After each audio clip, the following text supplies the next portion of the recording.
একটা ভিডিওর মধ্যেই একই সঙ্গে পেয়ে যাবেন শীতকালের মজার মজার 4টি পিঠার রেসিপি।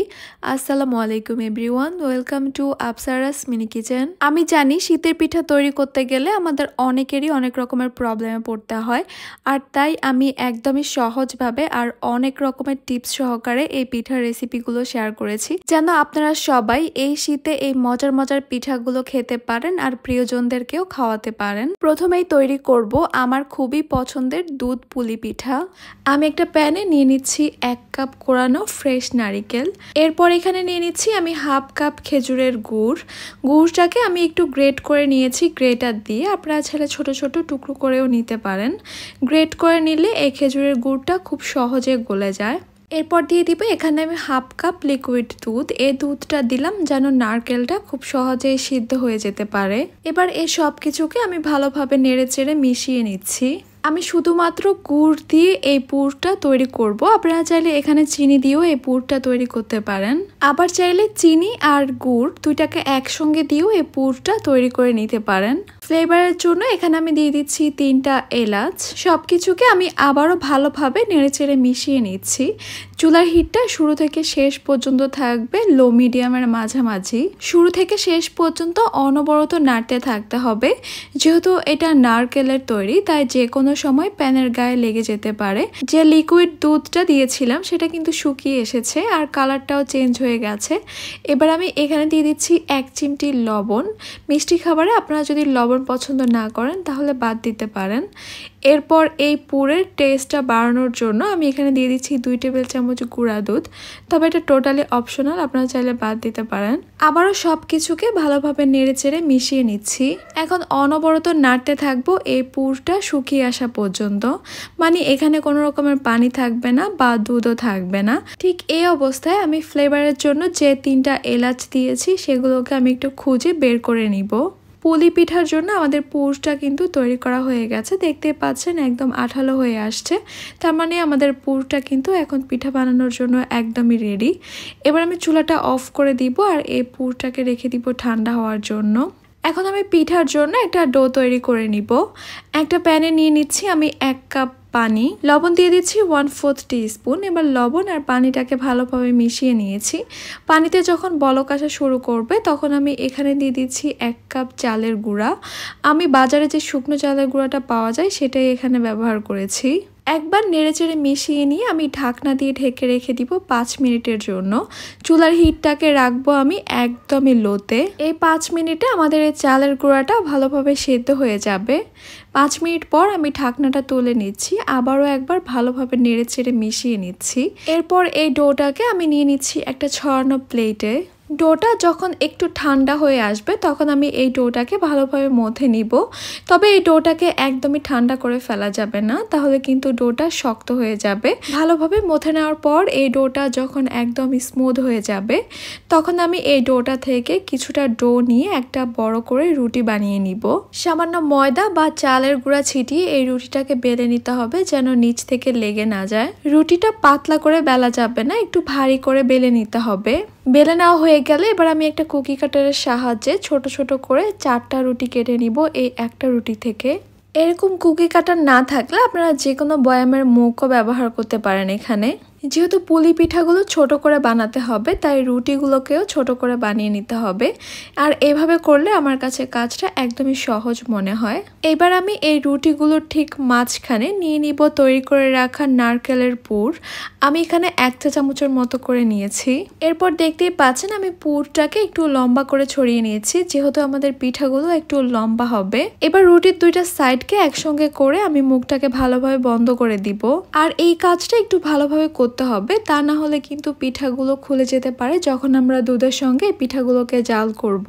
মুখটাকে ভালোভাবে বন্ধ করার পর আমি হাতের সাহায্যে পিঠাটাকে একটু লম্বা করে নিচ্ছি। এতে করে পিঠাগুলো দেখতে বেশি সুন্দর লাগবে।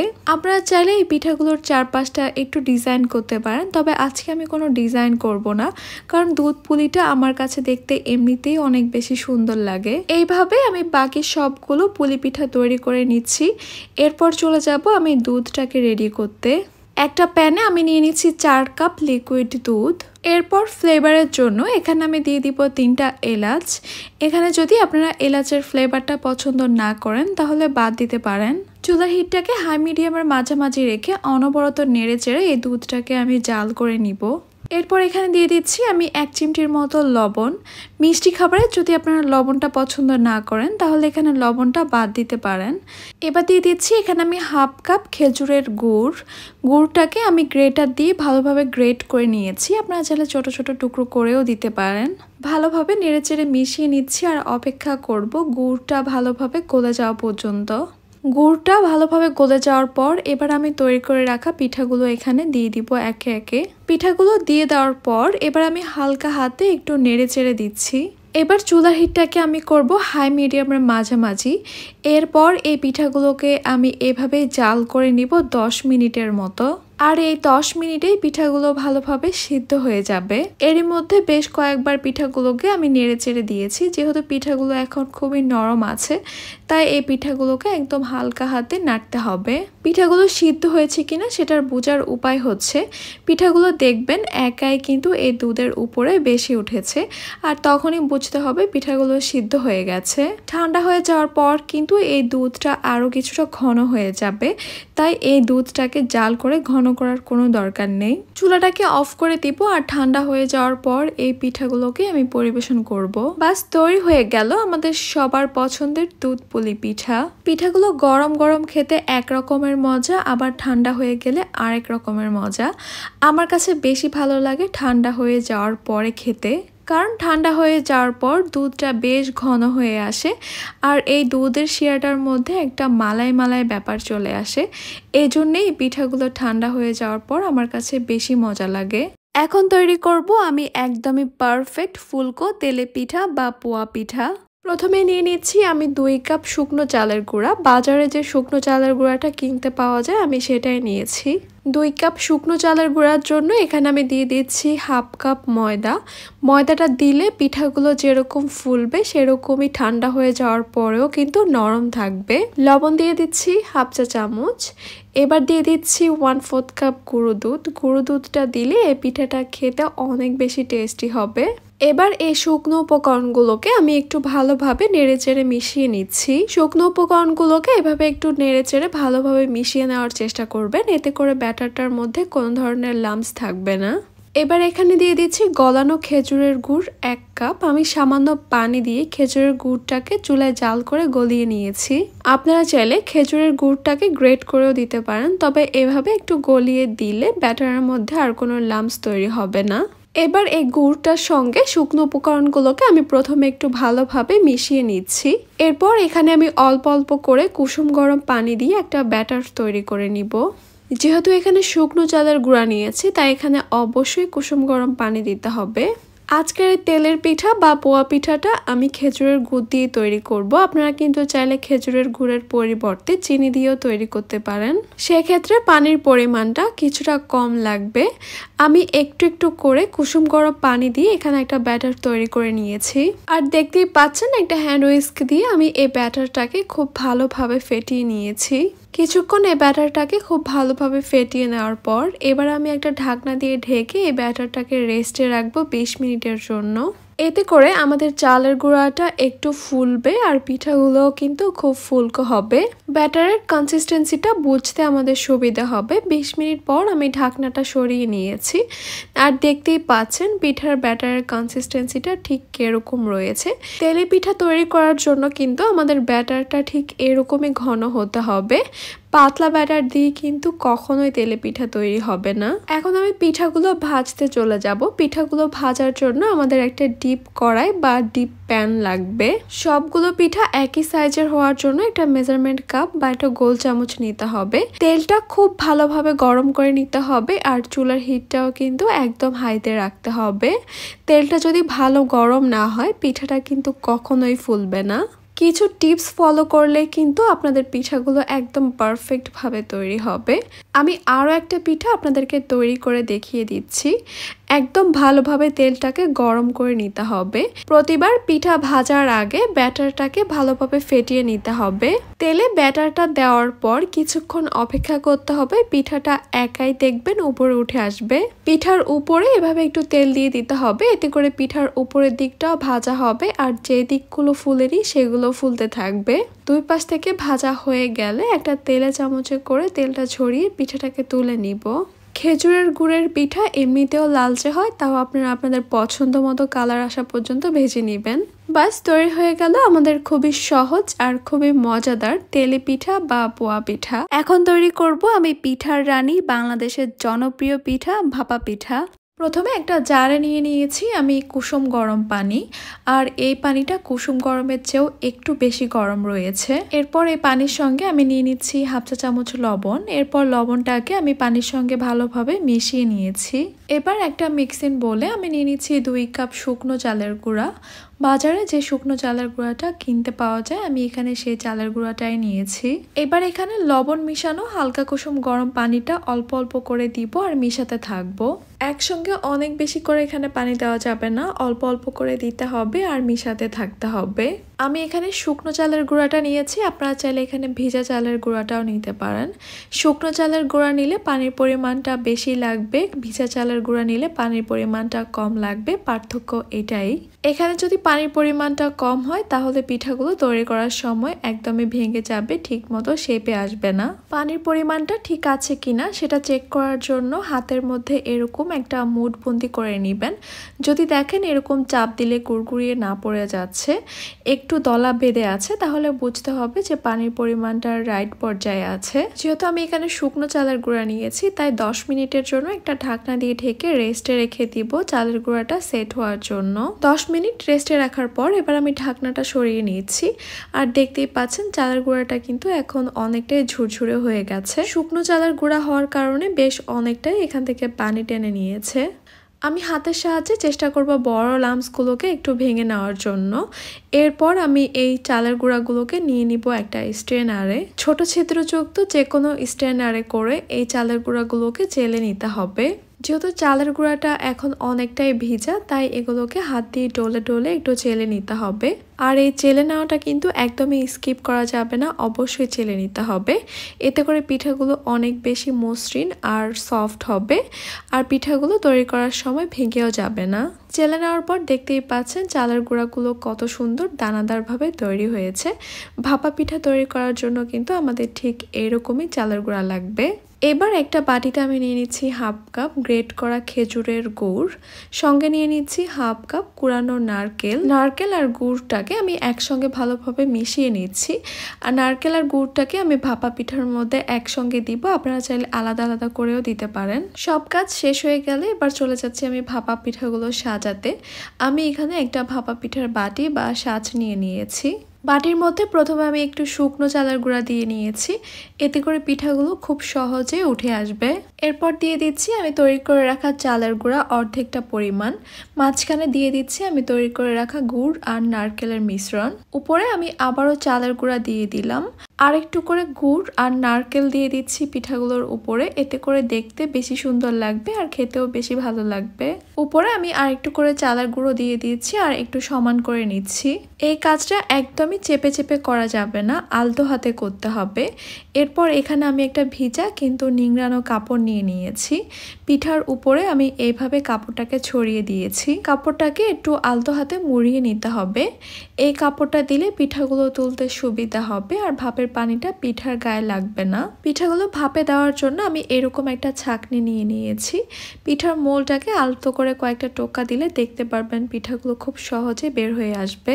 হাতে যেন পানির ভাবটা না লাগে তাই পিঠাটাকে আগেই সেট করে নিয়েছি। আর এরকম একটা ছাঁকনি কিন্তু আমার মনে হয় কম বেশি আমাদের সবার বাসায় থাকে। পিঠাটাকে আমি আবারও এই পাতলা কাপড়টা দিয়ে খুব ভালোভাবে ঢেকে দিয়েছি। একটা ভাতের হাঁড়িতে অর্ধেকটা পরিমাণ পানি দিয়েছিলাম ভাপের জন্য। পানিতে যখন ভালোভাবে ভাপ চলে আসবে তখন পিঠার এই ছাঁকনিটা আমি পাতিলের মুখে বসিয়ে দিব। এরপর একটা ঢাকনা দিয়ে ঢেকে দিব। মিডিয়াম হাই আছে এই পিঠাগুলোকে ভাপে রাখবো 2 মিনিটের মতো। 2 থেকে 2.5 মিনিটের বেশি সময় কিন্তু লাগবে না। আমি ঠিক 2 মিনিট পর ঢাকনাটা তুলে নিয়েছি আর পিঠাটাকেও তুলে নিচ্ছি। প্রতিবার পিঠা ভাপে দেওয়ার আগে পানিটাকে চেক করে নিতে হবে। পানি কমে গেলে আবারও পানি দিয়ে দিতে হবে। প্রতি একটা করে পিঠা তৈরি করার পর এই কাপড়টাকে পানিতে ভিজিয়ে আবারও ভালোভাবে নিংড়ে নিতে হবে। কিছু ছোট ছোট টিপস ফলো করলে যে কোনো কেউই প্রথমবারে পারফেক্ট ভাপা পিঠা তৈরি করে নিতে পারবে। আমি একটা পিঠা আপনাদেরকে একটু খুলে দেখাচ্ছি। দেখতেই পাচ্ছেন মাশাআল্লাহ পিঠাটা কত পারফেক্টভাবে তৈরি হয়েছে। কোনো পিঠা ফেটে যায়নি বা ভেঙেও যায়নি। গুড় আর নারকেলের পরিমাণটাও কিন্তু ঠিকঠাকই ছিল। ভাপা পিঠার মধ্যে নারকেল আর গুড়ের পরিমাণটা বেশি দিলে খেতে ভালো লাগলেও অতিরিক্ত বেশি হয়ে গেলেও কিন্তু পিঠাগুলো ফেটে যায় বা ভেঙে যায়। আমি একটা পিঠা ভিতর থেকেও আপনাদেরকে একটু দেখিয়ে দিচ্ছি। দেখতেই পাচ্ছেন ভিতরটাও কিন্তু মাশাআল্লাহ একদমই পারফেক্টভাবে তৈরি হয়েছে। সবশেষে তৈরি করব সবার খুবই পছন্দের মজাদার ক্ষীরসা পুরে ভরা লাল পাটিসাপটা পিঠা। এখানে একটা মিক্সিং বলে আমি নিয়ে নিচ্ছি 1.5 কাপ চালের গুঁড়া। আমি বাজারে যে শুকনো চালের গুঁড়াটা কিনতে পাওয়া যায় সেটাই নিয়েছি। পিঠাটাকে একদমই সফট আর স্মুথ করার জন্য এখানে আমি দিয়ে দিচ্ছি 1/2 কাপ ময়দা। গুঁড়ো দুধ দিয়ে দিচ্ছি 1/3 কাপ। পিঠার ব্যাটারে গুঁড়ো দুধটা দিলে আমার কাছে মনে হয় পিঠাটা খেতে আরো বেশি টেস্টি হয়। লবণ দিয়ে দিচ্ছি এখানে আমি 1/2 চা চামচ। এবার এই সব শুকনো উপকরণগুলোকে আমি খুব ভালোভাবে একটু মিশিয়ে নিচ্ছি। প্রথমে শুকনো উপকরণগুলোকে এভাবে একটু মিশিয়ে নিলে ব্যাটারের মধ্যে আর কোনো লাম্পস তৈরি হবে না। ভালোভাবে মিশিয়ে নেওয়া হয়ে গেলে এবার আমি এখানে দিয়ে দিব 1 কাপ গলানো খেজুরের গুড়। আপনারা চাইলে গুড়টাকে গ্রেট করে দিতে পারেন, তবে আমি সামান্য পানি দিয়ে চুলায় জাল করে গুড়টাকে গলিয়ে নিয়েছি। এতে করে আমার কাছে মনে হয় ব্যাটারটা একদমই স্মুথ ভাবে তৈরি হবে। ব্যাটারটা যত ভালো স্মুথ ভাবে তৈরি হয় পিঠাগুলো কিন্তু ততটাই স্মুথ হয়। গুড়টা দেওয়ার পর আমি সবকিছুকে একটু ভালোভাবে মিশিয়ে নিয়েছি। এবার আমি এখানে দিয়ে দিব হালকা কুসুম গরম পানি। আমি প্রথমে অল্প করে পানি দিয়ে ভালোভাবে মিশিয়ে নিচ্ছি। যেহেতু আমি এখানে শুকনো চালের গুঁড়াটা নিয়েছি তাই এখানে একটু কুসুম গরম পানি দিতে হবে। এতে করে চালের গুঁড়াটা খুব সহজে ভিজতে পারবে। পাটিসাপটা পিঠার জন্য আমাদেরকে একটা পাতলা ডো তৈরি করতে হবে, তাই আমি অল্প অল্প করে পানি দিব আর ভালোভাবে মিশিয়ে নিব। একসঙ্গে অনেক বেশি পানি দিয়ে ব্যাটারটা তৈরি করলে অনেক সময় দেখা যায় এই ব্যাটারের মধ্যে কিছু লাম্পস থেকে যায়, আবার দেখা যায় ব্যাটারের কনসিস্টেন্সিটা বুঝতে অসুবিধে হয়। তাই অল্প অল্প করে পানি দিব আর ভালোভাবে মিশিয়ে একটা পাতলা ব্যাটার তৈরি করতে হবে, যে ব্যাটারটার মধ্যে কোনো রকমের কোনো লাম্পস থাকবে না। একদমই স্মুথ ভাবে তৈরি করতে হবে ব্যাটারটা। পাটিসাপটা পিঠার জন্য আমাদের এখানে ব্যাটারটা তৈরি করা হয়ে গেছে। আমি আপনাদেরকে একটু ব্যাটারের কনসিস্টেন্সিটা দেখিয়ে দিচ্ছি। দেখতেই পাচ্ছেন এই পিঠার ব্যাটারের কনসিস্টেন্সিটা কিন্তু ঠিক এখন এরকম রয়েছে। এবার আমি একটা ঢাকনা দিয়ে ঢেকে এই ব্যাটারটাকে রেস্টে রেখে দিব 20 মিনিটের জন্য। এরই মধ্যে আমি ক্ষীরসাটা তৈরি করে নিব। আমি একটা প্যানে নিয়ে নিচ্ছি 1 চা চামচ ঘি। এরপর এখানে দিয়ে দিচ্ছি আমি 2 টেবিল চামচ চালের গুঁড়া, অথবা আপনারা চাইলে এখানে ময়দাও দিতে পারেন। এবার আমি চুলার হিটটাকে একদম কমিয়ে রেখে কয়েক সেকেন্ডের জন্য এই চালের গুঁড়াটাকে ঘিয়ের সঙ্গে ভেজে নিব। চালের গুঁড়াটাকে এভাবে ঘিয়ের সঙ্গে ভেজে নিলে খুব সুন্দর একটা অ্যারোমা ছড়াবে আর চালের গুঁড়ার কোনো কাঁচা ভাবও থাকবে না। কয়েক সেকেন্ডের জন্য ভেজে নেওয়ার পর এবার আমি এখানে দিয়ে দিচ্ছি 4 কাপ লিকুইড দুধ। অনবরত নেড়ে চেড়ে চালের গুঁড়াটাকে খুব ভালোভাবে দুধের সঙ্গে মিশিয়ে নিতে হবে। এরপর যখন দুধটা কিছুটা গরম হয়ে আসবে তখন আমি এখানে দিয়ে দিব 1/2 কাপ গুঁড়ো দুধ। আবারও সব কিছুকে খুব ভালোভাবে মিশিয়ে নিচ্ছি। আর এখানে গুঁড়ো দুধটা দিলে এই ক্ষীরসাটা খুব সহজে ঘন হয়ে আসবে আর খেতেও কিন্তু অনেক বেশি টেস্টি লাগবে। মিশাতে মিশাতেই দেখতে পারবেন এই ক্ষীরসাটা কিন্তু ঘন হওয়া শুরু করেছে। ঠিক এই অবস্থায় আর নাড়াচাড়া অফ করা যাবে না, কন্টিনিউসলি নেড়ে যেতে হবে, তা না হলে ক্ষীরসাটা প্যানের গায়ে লেগে যেতে পারে। যখন দেখবেন ক্ষীরসাটা একদম ঘন হয়ে গেছে, ঠিক এই অবস্থায় মিষ্টির জন্য আমি এখানে দিয়ে দিচ্ছি 1/3 কাপ চিনি। 1 চিমটির মতো দিয়ে দিচ্ছি এখানে আমি লবণ। লবণটা চাইলে আপনারা অবশ্যই বাদ দিতে পারেন। এবার আমি এই সব কিছুকে একটু ভালোভাবে নেড়ে চেড়ে মিশিয়ে নিচ্ছি। চিনির পরিবর্তে আপনারা কিন্তু ক্ষীরসার মধ্যে গুড়টা দিতে পারেন, তবে আজকে আমি চিনি দিয়ে তৈরি করব এই ক্ষীরসাটা। ক্ষীরসার মধ্যে খুব সুন্দর একটা ফ্লেভারের জন্য এখানে আমি দিয়ে দিচ্ছি 1 চিমটির মতো এলাচ গুঁড়া। আপনারা চাইলে এটা বাদ দিতে পারেন, তবে আমার কাছে ভালো লেগেছে তাই আমি দিয়েছি। সবকিছুকে ভালোভাবে মিশিয়ে নিলেই কিন্তু তৈরি হয়ে যাবে আমাদের ক্ষীরসা। যেহেতু আমি পাটিসাপটার ব্যাটারের মধ্যে দিয়েছি খেজুরের গুড়, কালারটা হয়েছে কিছুটা লালচে, তাই আমি এই খিরসাটাকে একদমই সাদা রাখবো। খিরসাটা তৈরি হয়ে গেছে, এবার আমি চুলাটা অফ করে দিয়ে খিরসাটাকে তুলে রাখবো, কারণ ঠান্ডা হয়ে যাওয়ার পর এই খিরসাটা আরও বেশি ঘন হয়ে যাবে। এদিকে পিঠার ব্যাটারটাকে 20 মিনিট রেখে দেওয়ার পর এই ব্যাটারটা কিন্তু এখন পারফেক্টভাবে তৈরি হয়ে গেছে। এবার আমি পিঠাগুলোকে তৈরি করতে যাব, আর এজন্যে আমি এখানে একটা গোল চামচে করে ব্যাটারটাকে নিয়েছি।